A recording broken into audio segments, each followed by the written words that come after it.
అండి welcome to Yog stock. అందరూ బాగున్నారు కదా? ఇవాళ ఒక ఇంట్రెస్టింగ్ టాపిక్ మాట్లాడుకుందాం. నాకు ఈ మధ్యన చాలామంది రెస్పాండ్ అయ్యారు ఈమెయిల్ ఇచ్చి H1B వీసా మీద. సార్ ఏం చేయమంటారు సార్, నాకు H1B వీసా వచ్చింది, అమెరికా వెళ్దాం అనుకుంటున్నా, వెళ్ళమంటారు వద్దంటారా, నా సిచ్యువేషన్ ఇది అని చెప్పి దగ్గర ఒక ముగ్గురు నలుగురు నాతో మాట్లాడారండి. సో వాళ్ళతో నేను పర్సనల్గా ఫోన్ డిస్కషన్ కూడా చేశాను. చేసి వాళ్ళ సిచ్యువేషన్స్ అన్ని విన్న తర్వాత నాకేమనిపించిందంటే ఒక థాట్ వచ్చింది, ఒక వీడియో లాగా చేసి పెడితే బెస్ట్ కదా. అంటే ఇలాంటి సిచ్యువేషన్లో ఉన్న వాళ్ళు వేరే వాళ్ళు కూడా ఉంటారు కదా, వాళ్ళకు కూడా కొంత యూజ్ అవ్వచ్చేమో అన్న థాట్ తోటి నేను ఈ వీడియో చేస్తున్నా. అయితే ఇంపార్టెంట్ థింగ్ ఏంటంటే, ఫస్ట్ ఆఫ్ ఆల్ H1 ఫ్రెష్గా కొత్తగా స్టాంపింగ్ చేయించుకుని వెళ్ళే వాళ్ళు, లేదు ఆల్రెడీ స్టాంపింగ్ చేయించుకుని 1 year 2 years 3 years అయ్యి ఇప్పుడు వెళ్దాం అనుకునే వాళ్ళు, సో వీళ్ళందరికీ అయితే ఈ వీడియో ఉపయోగపడుతుంది. సో మీరు లాస్ట్ వరకు చూడండి, అక్కడ మిస్ కామకండి. చిన్న షార్ట్ వీడియోనే, పెద్ద లెంగ్తీ వీడియో ఏం కాదు. అయితే ఫస్ట్ ఆఫ్ ఆల్ మీకు H1 వచ్చింది. ఎప్పుడు వచ్చింది? ఫర్ ఎగ్జాంపుల్ 22లో వచ్చింది. మీరు వెళ్ళలేదు, ఇప్పుడు వెళ్దాం అనుకుంటున్నారు. అంటే అరౌండ్ ఒక 2 years రఫ్లీ gap. Okay, literally 2.5 3 whatever it is. ఇప్పుడు వెళ్తే ప్రాబ్లం ఏమన్నా వద్దా అంటే, ఫస్ట్ థింగ్ మనం వెళ్ళటానికి ముందు ఆలోచించుకోవాల్సింది ఏంటంటే, యుఎస్లో అన్ని రకాల క్రాక్ డౌన్స్ అయితే బీభత్సంగా జరుగుతున్నాయి. అది నెంబర్ 1. ట్రంప్ రోజుకి 3000 మందిని పంపిమని యుఎస్సిఐఎస్ వాళ్ళకి టార్గెట్ ఇచ్చాడనమాట. సో మీరు కావాలంటే ఎక్కడన్నా న్యూస్లో చెక్ చేసుకోండి, చాలా ఎకనామిక్ టైమ్స్లో వాటిలో వాటిలో వచ్చింది. ఇది 3000 మెంబర్స్ని, ఇల్లీగల్ ఇమిగ్రెంట్స్ని పంపించాలని చెప్పేసి సీరియస్గా క్రాక్ డౌన్ అయితే జరుగుతుంది. నెంబర్ 2, నిన్న మొన్న రీసెంట్గా ఒక కొలరాడోలో ఒక అటాక్ ఏదో జరిగింది. దాని తర్వాత ఇంకా వీళ్ళు చాలా సీరియస్ అయ్యారు, అసలు ఇల్లీగల్ అనేవాడు ఉండడానికి లేదు అని చెప్పేసి. ఓకే, నెంబర్ 3, ఇంకా సరే ఇల్లీగల్స్ తోటి మనకు సంబంధం లేదు, మనం H1B మీద వెళ్తున్నాం కాబట్టి present job market uncertainty. So job వస్తుందో రాదో తెలీదు, అదొకటి ఆలోచించుకోవాలి. సో నెంబర్ 4, పోర్ట్ ఆఫ్ ఎంట్రీలో మనం క్లియర్ అవుతామా అవ్వమా. ఓకే, ఈ పాయింట్స్ అన్నీ ఆలోచించుకున్న తర్వాత మీరు బట్టలు సర్దుకోండి. సో మీకు 2-3 years బ్యాక్ వీసా వచ్చింది, ఇప్పుడు వెళ్తున్నారు. ఓకే, కన్సల్టెంట్ ఏమంటాడంటే, నేను క్లయింట్ లెటర్ ఇస్తా, నో ప్రాబ్లం, నువ్వు వచ్చేసేయి, నా దగ్గర జాబ్ ఉంది అని చెప్పి. పోర్ట్ ఆఫ్ ఎంట్రీలో ఆఫీసర్ కూర్చుంటాడు, అయ్యా నీకు ఎప్పుడు వచ్చింది? నాకు 22లో వచ్చింది. స్టాంపింగ్ ఎప్పుడైంది? 22 డిసెంబర్లోనో లేకపోతే 23 ఎర్లీ స్టాంపింగ్ అయింది. మరి ఇన్ని రోజులు సార్ ఎక్కడ ఉన్నారు మీరు అంటాడు. అంటే మీరు ఏం చెప్పాలి? కన్సల్టెంట్ ఏం చెప్పమన్నాడు అంటే, ప్రాజెక్టు 2 years డిలే అయిందని చెప్పమన్నా అంట. అంటే 99.9% ఎవరు నమ్మడిది, నమ్మశక్యంగా లేనటువంటి ఆన్సర్ అనమాట. 2 years 3 years ప్రాజెక్టులు డిలే కావు, అవసరమైతే పాజ్లో పెట్టేస్తారు, క్యాన్సిల్ చేస్తారు, ఇంకా ప్రాజెక్ట్ ఆపేస్తారు. 6 months delay, 1 year delay reasonably understandable. But 2.5 3 years delay అనేది అసలు హైలీ అన్లైక్లీ సిబిపి ఆఫీసర్ చెవులో చెట్లు పెట్టినట్టు ఉంటుంది అనమాట. కాబట్టి ఇలాంటివి చెప్పకండి. ఒకవేళ మీ కన్సల్టెంట్, మీ ఏజెంట్ ఎవరైనా సరే ఇలాంటివి చెప్పండి అన్నా కానీ, ఫస్ట్ ఏంటంటే జెన్యూన్ ఆన్సర్ అనేది వెళ్తుంది. మీరు గ్యాప్లో వెళ్తున్నప్పుడు, ఫస్ట్ థింగ్ గ్యాప్లో వెళ్తున్నప్పుడు ఇన్ని రోజులు ఎందుకు రాలేదు? ఒకటి, నెంబర్ 1 టు సే, నా ప్రాజెక్ట్ స్టార్ట్ అవ్వబోతుంది, నేను వెళ్దాం అనుకున్నాను, but unfortunately the project was completely stalled. ఆ పర్టికులర్ టైంలో బడ్జెట్ లేకనో ఇంకో రీజనో XYZ రీజనో ప్రాజెక్ట్ ఆగిపోయింది. Then they want me to stay back, they don't want me to come to USA. Simple as that. నన్ను రావద్దన్నారు వాళ్ళు, అందుకని చెప్పి నేను ఉండాల్సి వచ్చింది. మరి ఇప్పుడు ఎందుకు వచ్చావు?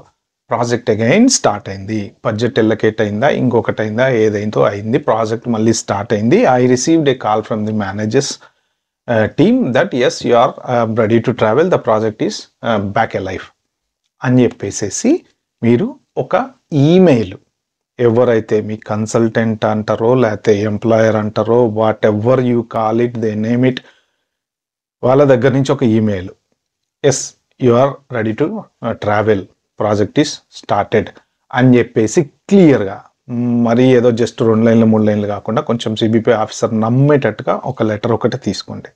ప్లస్ అందులో ఎవరైతే మీ మేనేజర్ ఉంటాడో ఆ మేనేజర్ నెంబర్ కానీ ఈమెయిల్ ఐడి కానీ జెన్యూన్ డీటెయిల్స్ ఇవ్వమని చెప్పండి. ఇంకొకటి, ఇక్కడ 2 రకాలు ఉన్నాయి. ఒకటి, మీకు క్లయింట్ ఉన్నాడా లేడా. క్లయింట్ లేకపోతే మీరు ఇన్హౌస్ ప్రాజెక్ట్ అని చెప్పి వెళ్తారు. ఇన్హౌస్ ప్రాజెక్ట్ అని చెప్పి వెళ్తే జెన్యూన్గా కనుక చెక్ చేస్తే వాళ్ళ కన్సల్టెన్సీ కెపాసిటీ ఎంత, వాళ్ళు ఎంత, వాళ్ళ స్కేల్ ఏంటి, ఎంతమంది ఎంప్లాయీస్ ఉన్నారు, ఒకవేళ ఎయిర్పోర్ట్లో అక్కడ అలా నిలబెట్టి ఇంక వేరే వాళ్ళతో ఎంక్వైరీ చేపిస్తే మనము ఆ ఎంక్వైరీలో సక్సెస్ అవుతామా కామా, ఇవన్నీ ఆలోచించుకోండి. So rate of rejections, rate of denials ఆ పర్టికులర్ కన్సల్టింగ్కి ఎంత ఉంది అనేది తెలుసుకోండి. ఓకే, మీరు సిబిపి ఆఫీసరు ఎవడో పర్లేదు పోతే పోనీలే అన్నట్టు తగిలితే ఫైన్, నో ప్రాబ్లం. బట్ ఒక్కొక్కసారి కొంతమంది ఏంటంటే స్ట్రిక్ట్గా ఉంటారు. ఇంకొకటి కూడా నేను విన్నది ఏంటంటే అబుదాబిలో కొంచెం రీజనబుల్గా ఉన్నారంట, వాళ్ళేం పెద్ద హై చెక్ చేయట్లేదంట, మనం అందరం అటు నుంచి పోదామని చెప్పేసి ఇప్పుడు ప్రతి ఒళ్ళు అబుదాబి నుంచి టికెట్లు పెట్టుకొని వస్తున్నారనమాట. ఇప్పుడు మీరు పొలోమంటే దర్శనానికి పోయినట్టు అబుదాబి మీద పోతే వాళ్ళకి కూడా అర్థమైపోద్ది కదా, ఓ జనాలు తెగొచ్చేస్తున్నారు ఏంటి, ఇప్పుడు ఇటు సైడ్ ఫుల్ అవుతుంది ఏంటి, ఓహో ఇక్కడ ఇమిగ్రేషన్ అంత టైట్గా లేదని ఇటు వస్తున్నారా, అయితే టైట్ చేసి పడేయంటారా అంటారనమాట. సో బట్ ఏదైనా కానీ మనం ఉండేటువంటి సిచ్యువేషన్ని బట్టి అలే అబుదాబిలో డిపోర్టేషన్స్ చాలా అయిన కేసులు కూడా ఉన్నాయి.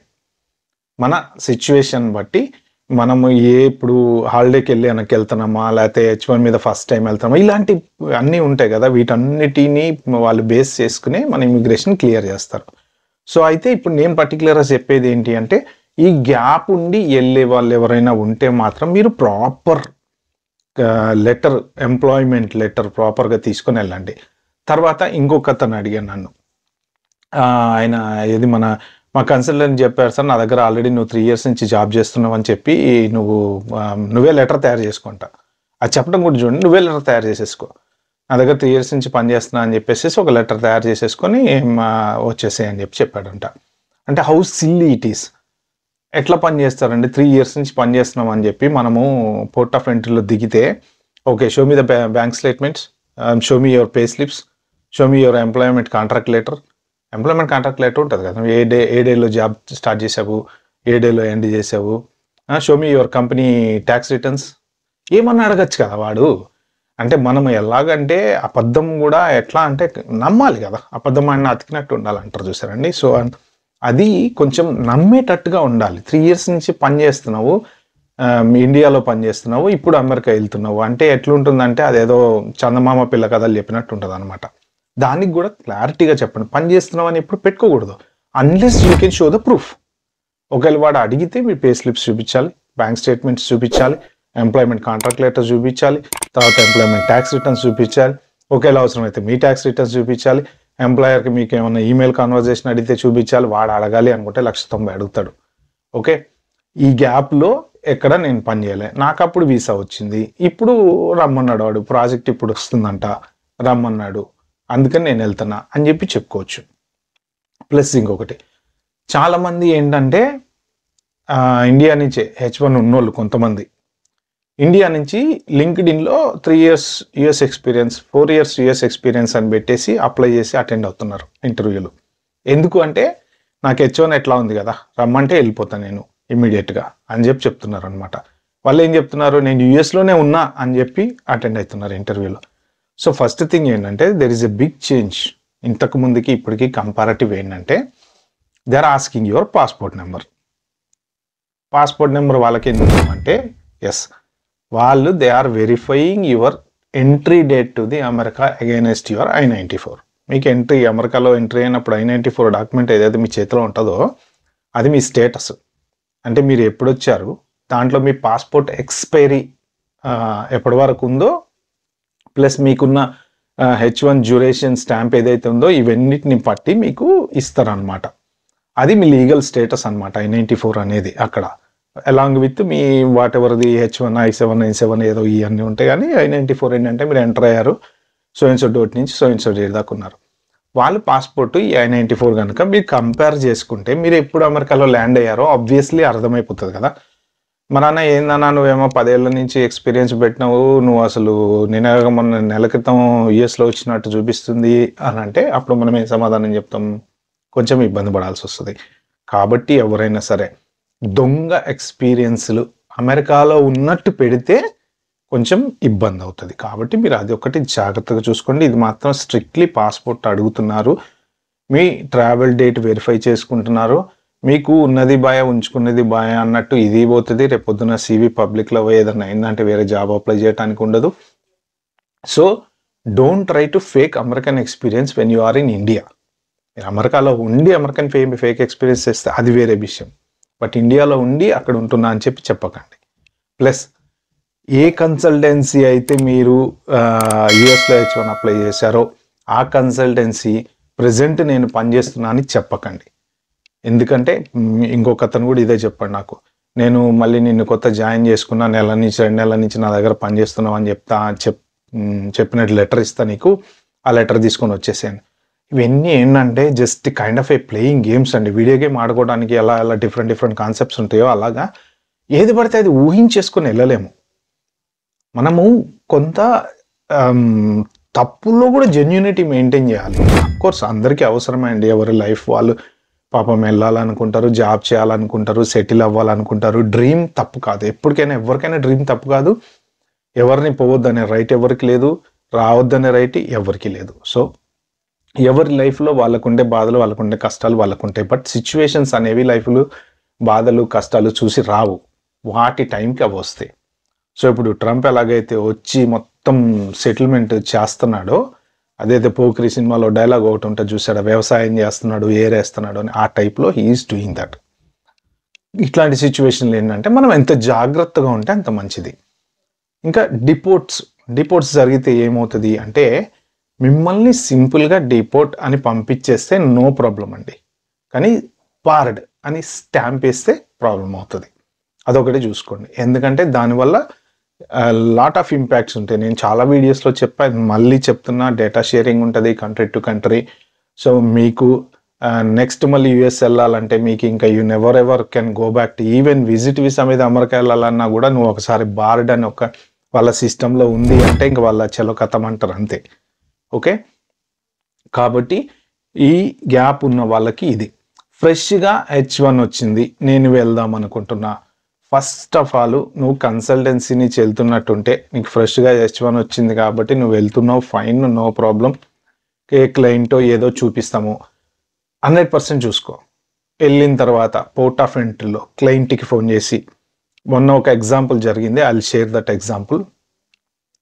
పోర్ట్ ఆఫ్ ఎంట్రీలోనే మన వ్యూయర్ ఒక అతను కామెంట్లో పెట్టాడు, ల్యాండ్ అయిన తర్వాత పోర్ట్ ఆఫ్ ఎంట్రీలో ఎవడైతే మేనేజర్ ఉంటాడో ఆ మేనేజర్కి ఫోన్ చేశాడంట, అన్ని డీటెయిల్స్ అడిగారంట. ఈయన మీ దగ్గర పని చేస్తాడా? ఎస్. ఎప్పటి నుంచి పని చేస్తున్నాడు? So and so date, fine, no problem, అన్ని క్లారిటీ ఇచ్చాడు. లాస్ట్కి ఏ ప్రాజెక్ట్లో పని చేస్తాడు అని అడిగాడంట. నాకు తెలియదు అని అంట మేనేజరు. అయిపోయింది, కేల్కతాం, దుకాణం బంద్ అక్కడికి. నీ మేనేజర్ అన్ని కరెక్ట్గా చెప్తున్నాడు, నువ్వు ఏ ప్రాజెక్ట్లో పని చేస్తున్నావు ఆయనకే తెలియదు అంటున్నాడు అంటే ఇక దానికి ఆన్సర్ ఏముంటుంది? డిపోర్ట్, కథం. అట్లా చిన్న మిస్టేక్, అన్ని ఆన్సర్స్ పాపం కరెక్ట్గా చెప్పాడు వాళ్ళ మేనేజర్. మరి అవతల పక్క మేనేజర్ కూర్చున్నాడా లేకపోతే కన్సల్టెన్సీ ఓనర్ కూర్చున్నాడా, డజంట్ మ్యాటర్. క్వశ్చన్స్కి ఆన్సర్ పర్ఫెక్ట్గా చెప్పారు. ఒకే ఒక క్వశ్చన్, ఆయన పనిచేసే ప్రాజెక్ట్ ఏంటి అంటే నాకు తెలియదు అన్నాడంట. నీ మేనేజరు నువ్వే ప్రాజెక్ట్లో పని చేస్తున్నావో తెలియదని చెప్పితే CBP ఆఫీసరు ఎలా నమ్ముతాడు? That is really too much. Okay, ఆయన డిపోర్ట్ చేశారు. ఇలాంటి సిచ్యువేషన్స్ పోర్ట్ ఆఫ్ ఎంట్రీలో మీరు ఎవరైనా సరే, మీకు జనరల్గా ఇప్పుడు H1 మీద హాలిడేకి వెళ్ళి ఆల్రెడీ జాబ్ ఉన్న వాళ్ళందరూ వస్తున్నారు, హ్యాపీగా వెళ్తున్నారు, వస్తున్నారు, ఏం ప్రాబ్లం లేదండి. అంటే ఇట్లాంటి కేసులు 10% జరుగుతున్నాయి, 90% వాళ్ళందరూ హ్యాపీగా వెళ్తున్నారు, వస్తున్నారు, ఎటువంటి ప్రాబ్లమ్స్ లేవు. ప్రాబ్లమ్స్ ఎక్కడన్నా by any chance phone check చేసినా, వాట్సాప్లు చెక్ చేసినా, లేకపోతే మీ కమ్యూనికేషన్ చెక్ చేసినా, ఇలాంటివి ఏమన్నా చెక్ చేసినప్పుడు వాళ్ళకి ఏదైనా డౌట్ వస్తే అప్పుడు మిమ్మల్ని పక్కకి సెకండరీ ఇన్స్పెక్షన్కి పిలుస్తున్నారు. సో ఎస్పెషల్లీ ఈ H1 నాకు ముగ్గురు నాతో కమ్యూనికేట్ చేశారు. వాళ్ళందరికీ కూడా ఆల్రెడీ H1 వచ్చి చాలా రోజులు అయింది. ఇప్పుడు వాళ్ళు అమెరికా వెళ్ళటానికి రెడీ అవుతున్నారు అనమాట. సో వెళ్ళాలా వద్దా అన్న సందిగ్ధంలో ఉన్నారు వాళ్ళు. కొంతమంది అయితే ఒక ఇద్దరైతే ఆల్రెడీ మంచి జాబ్లో ఉన్నారు, జాబ్ రిజైన్ చేసి వెళ్దాం అనుకుంటున్నాం సార్ అన్నారు. సో జాబ్ రిజైన్ చేసి వెళ్ళే వాళ్ళు ఎవరన్నా ఉంటే మీరు ఒక్కటికి 10 సార్లు ఆలోచించుకోండి. నేను చెప్తున్నా, అమెరికాలో జాబులు లేవు. ప్లస్ అక్కడికి వెళ్ళిన తర్వాత కన్సల్టెంట్ మీకు ఎంత ఇస్తా అన్నాడు, ఎంత ఇస్తాడు, ఇది కూడా క్లారిటీగా ఆలోచించుకోండి. తీరా వెళ్ళిన తర్వాత ఏ 50,000 60,000 తమలపాకుల చేతిలో పెడితే మాత్రం మీరు ఇబ్బంది పడిపోతారు. ఫ్యామిలీని తీసుకొని వెళ్ళి సింగిల్ ఇన్కమ్ తోటి సర్వైవ్ అవ్వటం చాలా కష్టం అక్కడ. అంటే అవ్వచ్చు, మనం కాంప్రమైజ్ అవ్వాలి ప్రతి చోట, ఎక్కడికక్కడికి అడ్జస్ట్ అయిపోతాయి. Okay, so main important things, H1B మీద గ్యాప్ ఉండి ఇప్పుడు వెళ్ళే వాళ్ళు ఎవరైనా ఉంటే ఆలోచించుకోండి. వాళ్ళ కోసమే స్పెషల్గా ఈ వీడియో చేశాను నేను. డిపోర్టేషన్స్ డెఫినెట్గా అయితే అవుతున్నాయి. మనం జెన్యూన్గా ఆన్సర్ ఇవ్వలేకపోతే పక్కా డిపోర్ట్ అయితే గ్యారంటీ. అండ్ కన్సల్టెంట్ కూడా రెస్పాన్సిబిలిటీ తీసుకోవట్లేదు. వాడు కూడా ఏమంటాడంటే, నాయన నీ ఇష్టం రా బాబు అంటాడు. ఎందుకు అంటే, ఒకవేళ కన్సల్టెంట్గా ఏమన్నా ప్రాబ్లం వచ్చింది అంటే వీళ్ళు ప్రతి వాళ్ళు ఆల్మోస్ట్ ఎక్కడో అక్కడ ఏదో ఒక చోట ఎవడో ఒక ఏదో పని అయితే చేసే ఉంటాడు. అది మనం కావచ్చు, లేకపోతే కన్సల్టెంట్లు కావచ్చు, లేకపోతే స్టూడెంట్లు కావచ్చు, ఆల్మోస్ట్ ఆల్ ఎవ్రీబడి అండి. 100% మిస్టర్ క్లీన్ అనే వాళ్ళు అయితే ఉండరు. సో ఆ కన్సల్టెన్సీ వాళ్ళు భయపడేది ఎందుకు అంటే, మేము మంచిగా ప్రశాంతంగా ఏదో ఇంత నూకలు తింటున్నాం, బతుకుతున్నాం, మళ్ళీ నువ్వు వచ్చి ఎక్కడో ఏదో ఒక నీ వల్ల ప్రాబ్లం అయితే, ఇప్పుడు ఇన్వెస్టిగేషన్ స్టార్ట్ అయితే మా పాత ఇవన్నీ బయటపడితే ప్రాబ్లం అవుతుంది కదా అని చెప్పేసి వాళ్ళు కూడా కొంచెం జాగ్రత్తగా ఉంటున్నారు. ఉన్న ఎంప్లాయీస్ని ఇబ్బంది పెట్టకుండా ఉంటారు కదా పాపం. వాళ్ళ దగ్గర కూడా కొంతమంది ఎంప్లాయీస్ ఉంటారు. ఇప్పుడు మొత్తం కన్సల్టెన్సీకే ఎసరు వచ్చింది అనుకోండి, ప్రాబ్లం అవుతుంది కదా. సో అంటే రీసెంట్గా ఒక ఇష్యూ కూడా ఇలా చూశాను నేను. ఏది, మన ఎవరో కామెంట్లో మెన్షన్ చేశారు, జాబ్ మారారంట, H1B మారిందంట. అంటే అంతకన్నా ముందు ఆయన 2 కన్సల్టెంట్ల దగ్గర పనిచేశాడు. ఒక 5 years ఒక దగ్గర, ఇంకో 3 years ఇంకొకరి దగ్గర, ఇప్పుడు థర్డ్ షిఫ్ట్ అవుతున్నాడు, జాబ్ చేంజ్ అవుతున్నాడు అనమాట.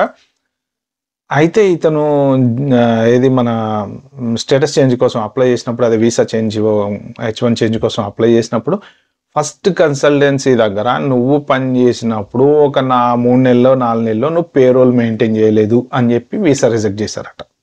సో సిచ్యువేషన్స్ ఇలా ఉన్నాయి అన్నమాట. అంటే ఎప్పుడు ఎక్కడ ఏ రకంగా ఎవరు తలుపు తడతారో మనకి తెలియదు. కాబట్టి ఎవరైనా H1 వాళ్ళు అమెరికా వెళ్ళేటప్పుడు వీలైనంత వరకు అన్ని రకాలుగా ఆలోచించండి, చాలా తెలివిగా ఆలోచించండి. పోర్ట్ ఆఫ్ ఎంట్రీ లో ఉండే సిబిపై ఆఫీసర్ ఎటువంటి క్వశ్చన్స్ అడుగుతాడో వాటన్నిటికీ ప్రిపేర్ అయ్యి జాగ్రత్తగా వెళ్ళండి. ఓకే ఫ్రెండ్స్, ఇది నేను ఈ వీడియోలో షేర్ చేసుకుందాం అనుకుని. వీడియో కనుక మీకు నచ్చినట్టుంటే ప్లీజ్ అండి like, share, subscribe to my channel. Thank you.